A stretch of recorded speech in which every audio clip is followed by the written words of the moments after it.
Alright, so ito ang ating winner na sana sa One Loop Race. Anong ring number niyan? Ring number 383. 383, pakita mo pakpak. Yun o. Kak. Yan. Binibenta namin. Available kasi kak. Pero yung kanyang ano, ayun o, kita niyo yan. Yan. So, papapalitan na natin ito sana sa bangko. Nesmate ito, ano na? Yung Nesmate niyan mas malupit. Ito.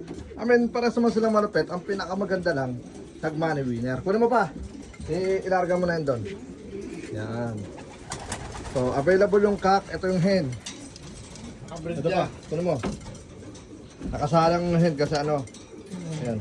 Yung blue bar white light. Nesmate niya. Easy ready. Yan. Martinez Classic 405 miles winner. Yan. Ayun o. Blue bar white light din. Yeah. Natay pa namin check niyan. Mas malaki check niyan mga tol.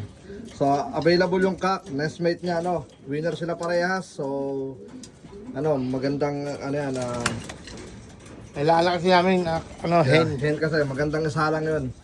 Para sa breeding season this coming, 2026. So, meron kami rito mga available na kak. Isa yon. Tapos, meron pa rito mga lumipad din sa One Loop Race. PM lang kung naghahanap kayo para maano na natin yan, basikaso na natin yan. Alright, so naghanap kami ng mga hen kaya ang collectible lang namin talaga is hen. Alright, so let's go, tara!